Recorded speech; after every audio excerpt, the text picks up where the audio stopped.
Ako si Mai Salazar, hatid sa inyo ang mga pinakamainit na balita sa bansa dito sa News Force. Sa ulo ng mga balita, dengue outbreak idineklara sa Quezon City. Taas pasahe sa LRT-1 ngayong Abril, inaprubahan ng DOTR. Mga Pinoy sa Papua New Guinea inalarma sa umiiral na brutal na karahasan at gang rape. Senatorial batch ni PBBM nanawagang itigil na ang bangayan sa pangangampanya. Panalangin para kay Pope Francis, panawagan matapos maospital dahil sa pneumonia. At Korean singer-songwriter at actor So In-kook itinalaga bilang tourism ambassador ng Pilipinas sa South Korea. Patas at pantay na balita, komprehensibong ulat para sa pulso ng masa. Ito ang News Force. Para sa unang balita, idineklara ng Quezon City Government nitong Sabado ang dengue outbreak sa lungsod kasunod ng pagpanaw ng 10 individual nitong mga nakaraang buwan. Sa datos mula sa lungsod, mahigit 1,700 kaso ang naitala magmula noong unang araw ng taon hanggang ika-13 ng Pebrero. Pahayag ng alkalde ng lungsod na si Joy Belmonte, kumikilos na ang pamahalaan sa lungsod upang mapigilan ang pagdami ng kaso, matiyak ang serbisyo at protektahan ang mga residente mula sa sakit, lalo na ang mga bata. Hinihimok naman ito ang publiko na gawin ang mga hakbang upang maiwasan ang sakit tulad ng paggamit ng mosquito repellent, paglilinis ng lugar lalo na ang daluyan at imbakan ng tubig at pagpapakonsulta sakaling makaramdam ng sintomas ng dengue. Nananatili namang malaya ang Pilipinas mula sa foot and mouth disease, kaya't wala umanong dapat ikabahala ang publiko. Daniza Lopez para sa balita. Sa pahayag na inilabas ng Bureau of Animal Industry o BAI, ay kinumpirma nito na walang kaso ng foot and mouth disease sa Pilipinas. Paglilinaw ng BAI, magkaiba ang foot and mouth disease sa hand, foot and mouth disease dahil ang foot and mouth disease ay nakakaapekto sa mga hayop, samantala ang hand, foot and mouth disease naman ay nakakaapekto sa mga tao. Kaya't mas pinaigting nito ang mga hakbang para bantayan ang kalagayan ng mga hayop sa bansa. Kaakibat ng Department of Agriculture o DA ay isinasagawa nitong regular na health monitoring sa mga hayop, striktong pagpapatupad ng border controls at temporary bans. Pinaalalahanan din nito ang mga livestock owner na bantayan at maging alerto sa anumang sintomas na makita sa mga hayop. Hinikayat din ito ang pagbibigay alam sa ahensya sakaling mayroong maobserbahan na hindi pangkaraniwan sa mga alaga nitong hayop. Daniza Lopez, nag-uulat para sa Golden Nation Network. Inaprubahan na ng Department of Transportation o DOTR ang taas pasahe sa Light Rail Transit o LRT-1 na magiging epektibo sa ikalawang araw ng Abril. Mula sa 15 piso, magiging 20 piso na ang minimum fare para sa single journey ticket. Habang ang end-to-end journey o mula sa istasyon ng Fernando Poe Jr. hanggang Dr. Santos ay tataas na sa 55 piso kumpara sa kasalukuyang 45 piso lamang. Samantala, tataas na sa 16 na piso ang minimum fare gamit ang beep card at 52 piso naman para sa maximum fare. Sa ibang balita, pinag-iingat ng Department of Migrant Workers o DMW at Overseas Workers Welfare Administration o OWA ang mga Pilipino sa pagdami ng mga insidente ng karahasan sa Papua New Guinea. Ito ay dahil sunod-sunod ang naitatalang brutal na pag-atake, partikular ang kamakailang pagpatay sa 2 babae sa magkahiwalay na insidente kung saan ang isa sa mga ito ay dinukot, pinaslang at ginahasa ng higit 20 lalaki sa Port Moresby. Kaya naman inaabisuhan ng mga Pinoy sa Papua New Guinea na huwag nang umalis ng bahay kung hindi kinakailangan, lalo na sa 10 oras ng gabi. Nakatala sa inyong TV screens ang hotline at email na maaari ninyong tawagan sa oras ng pangangailangan. Upang matiyak na sapat ang mga biyaheng bus sa Semana Santa ay bubuksan na ng Land Transportation Franchising and Regulatory Board o LTFRB sa susunod na linggo ang aplikasyon para sa special permits. Pinapaalalahanan ng mga operator na magdala ng mga kinakailangang dokumento gaya ng OR o CR at valid personal passenger accident insurance policy. Ang aplikasyon ay magsisimula sa ika-24 ng Pebrero hanggang ika-7 ng Marso. Nagbabala ang Commission on Elections o COMELEC na posibleng madiskwalipika ang mga kandidatong lalabag sa anti-discrimination guidelines sa pangangampanya, partikular sa red tagging at gender slurs. Kabilang din sa alituntunin ang pagbabawal ng COMELEC sa pisikal at emosyonal na pagbabanta, diskriminasyon laban sa kababaihan at mga may kapansanan at iba pa. Ang mga lalabag dito ay pananagutin ng COMELEC base sa kanilang itinalagang kaparusahan sa pagkakasala sa halalan. Tiniyak naman ng Armed Forces of the Philippines ang paghihigpit nito sa pagbabantay sa mga lugar na may mga natukoy o may posibleng tensyon kaugnay ng paparating na 2025 midterm elections. Para sa detalye, narito si Francis Riodique. Mahigpit na binabantayan ng Armed Forces of the Philippines ang natukoy na mahigit 400 areas of concern. Ito ang mga lugar na may mga posibleng banta ng karahasan at tensyon kaugnay ng 2025 midterm elections. 118 ang mga lugar na nasa ilalim ng yellow category na tinukoy na may election-related ng karasang na itala. 177 naman ang kabilang sa orange category na may seryosong banta ng mga armadong grupo o individual. Habang 38 na lugar naman ang nasa red category na may seryosong banta ng karahasan at may naitala ng mga kaguluhan tuwing may eleksyon. Ayon kay AFP spokesperson Colonel Francel Margaret Padilla, ito ang naging basihan ng naging deployment ng mga militar. Aniya, tinatayang 18,000 ng mga AFP personnel ang idineploy para sa pagpapanatili ng kaayusan at kapayapaan sa eleksyon. Handa naman umano at nakalerto ang AFP sa posibleng banta ng mga armadong grupo. Francis Riodique, nag-uulat para sa Golden Nation Network.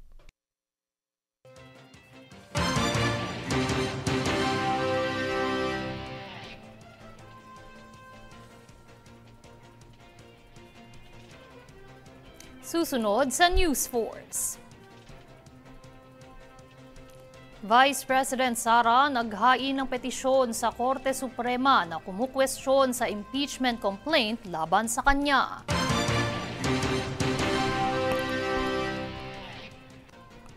PT Phones na itala ang zero journalist killings sa 2024. SIM card registration itinuturong dahilan sa paglobo ng online scams. Manatiling nakatutok para sa higit pang mga balita sa pagbabalik ng News 4.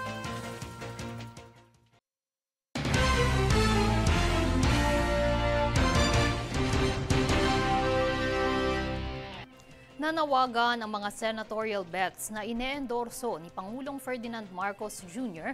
na itigil na ang bangayan at negative campaigning. Ayon kay dating Senador Ping Lacson, imbes na magpangayan ay dapat na magtulungan na lamang sa pagpapahupa ng tensyon sa politika.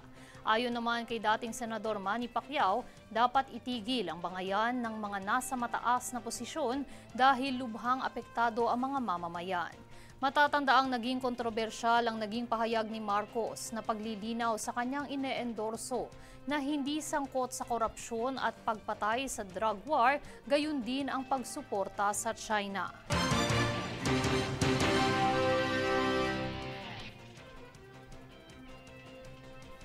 Naghain ng petisyon si Vice President Sara Duterte sa Korte Suprema na kumukwestiyon sa inihaing pang-apat na impeachment complaint laban sa kanya.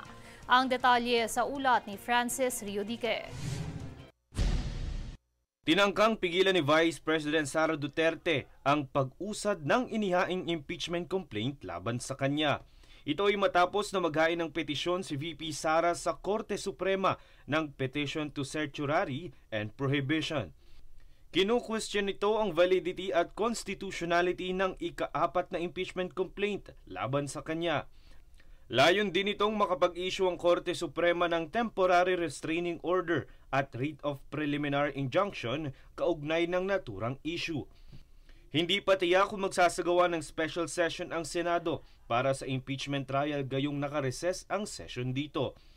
Ayon kay Senate President Chis Escudero, ang pinakamaagang petsa na maisagawa ang naturang trial ay sa June 2 na resumption ng session ng Senado. Ngunit may posibilidad umano itong mangyari na sa Hulyo matapos ang State of the Nation Address o SONA ngayong taon. Pero nitong kamakailan lang ay sumulat si Senate Minority Leader Coco Pimentel III kay Senate President Escudero na isinusulong ang agarang pagsasagawa ng impeachment trial. Aniya ito ay upang magampanan ng Senado ang tungkulin nito na aksyonan ang naturang issue. Francis Riudique, nag-uulat para sa Golden Nation Network. Zero killing rate ang naitala ng PT Foams para sa taong 2024 para sa lahat ng mga mamamahayag sa bansa. Ito umano ang unang pagkakataon sa loob ng 2 dekada. Ang detalye sa ulat ni Princess Castro. Para sa taong 2024, naitala ng Presidential Task Force on Media Security o PT Foams ang zero journalist killings na siyang ikinalugod ng komite. Batay sa ulat ng Committee to Protect Journalists, sa unang pagkakataon sa loob ng 20 taon, walang Pilipinong mamamahayag ang pinaslang kaugnay sa kanilang trabaho. Sa kabila nito ay patuloy naman ang PT Foams sa pagsulong ng proteksyon, kalayaan at ligtas na lugar para sa mga mamamahayag sa hinaharap. Ayon sa media security body, ang pag-unlad na ito ay isang makabuluhang hakbang tungo sa pagsulong at patuloy na pagsisikap na matiyak ang kaligtasan at seguridad ng mga manggagawa sa media sa Pilipinas. Naisa katuparan ang tagumpay na ito sa pamamagitan ng collaborative effort ng iba't ibang stakeholder kabilang ang mga ahensyang nagpapatupad ng batas, mga organisasyon ng media at civil society. Sa pahayag ni Pangulong Ferdinand Marcos Jr. nitong nagdaang Disyembre, kanyang tiniyak ang patuloy na proteksyon sa mga media personnel. Rest assured that we will continue to protect your rights and your welfare. In line with this, we remain committed to making the country safe for journalists and media practitioners. Samantala, layo ng PT Foams na mas tugunan pa ang mga kaso ng pagbabanta at karahasan laban sa mga mamamahayag, gayon din ang palakasin ng pakikipagtulungan sa mga ahensyang nagpapatupad ng batas at iba pang stakeholder upang matiyak ang mabilis at epektibong pagkilos at ang pagpapahusay sa kamalayan at mga programa sa edukasyon sa seguridad ng media at pagpapabuti sa mga mekanismo sa pag-uulat. Princess Castro, nag-ulat para sa Golden Nation Network. Samantala, sinamahan ng kaso ng CIDG si dating Pangulong Rodrigo Duterte kaugnay ng pagbabanta umano nito sa buhay ng mga senador. Ayon naman sa DOJ, maaaring magsagawa ng investigasyon ng NBI sa naturang issue. Narito ang report. Nilinaw ng Department of Justice na maaaring magsagawa ng motu proprio investigation ang NBI ukol sa naging pahayag ni dating Pangulong Duterte na pagpatay sa 15 senador. Ito ang kinumpirma ni DOJ Secretary Jesus Crispin Remulla. Matatanda ang sinampahan ng CIDG ng kasong unlawful utterances at inciting to sedition si Duterte. Giit naman ni dating Presidential Spokesperson Salvador Panelo, biro lamang umano ang mga sinambit na salita ng dating Pangulo. Sa panig naman ng NBI, hindi direktang sinasabi ni Director Jaime Santiago na itinuturing niya itong biro, pero iginiit niya na kinokonsidera itong biro ng publiko. Nilinaw din ni Santiago ang kaibahan ng pagbabantang ginawa ng anak ni Digong na si Vice President Sara Duterte.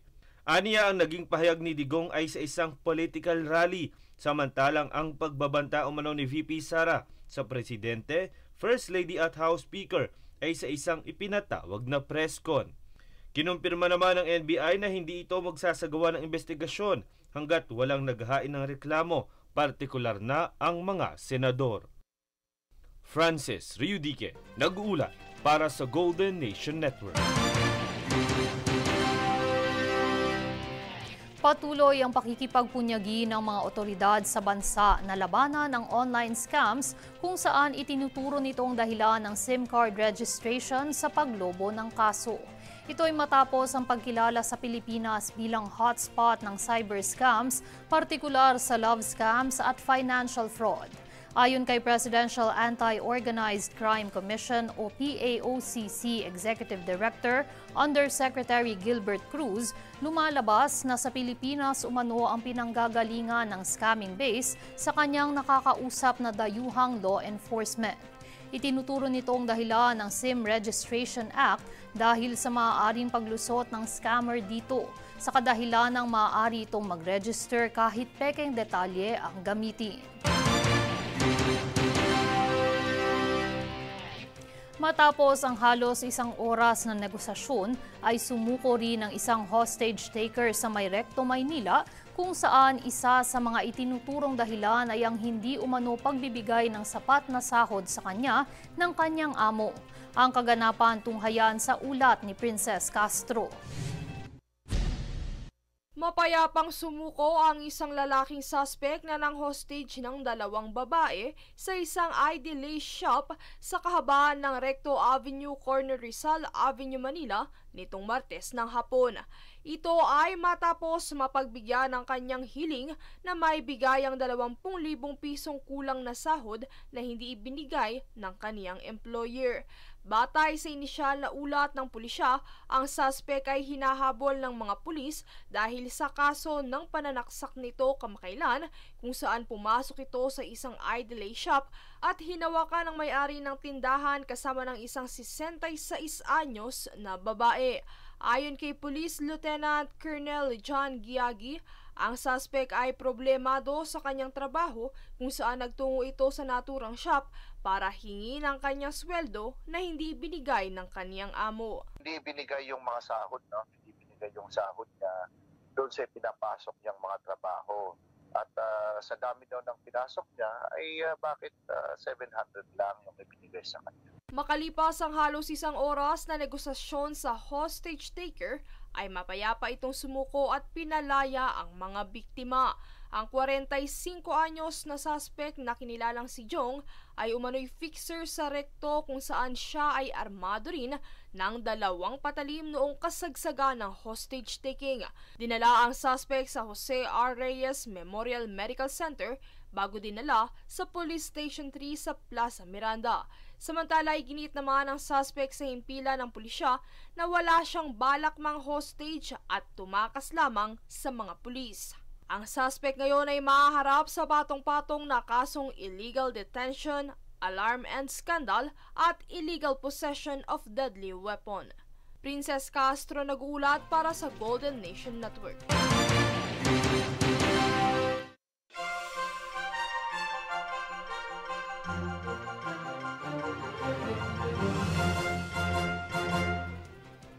Nanawagan ng Simbahang Katolika na ipagdasal ang maagap na pagaling ni Pope Francis matapos itong maospital nitong nagdaang linggo dahil sa iniindang pneumonia. Sa kabila ng sakit, ipinahayag naman ng doktor na nananatiling nasa mabuting kalagayan ang Santo Papa at nagpasalamat na rin sa mga panalangin ng mga mananampalataya. Kaugnay nito, kinansela ng Vatican ang lahat ng engagements ng Santo Papa upang magpagaling mula sa komplikadong respiratory infection. Araw ng mga puso nang na-confine ng Santo Papa sa isang ospital sa Rome dahil sa bronchitis.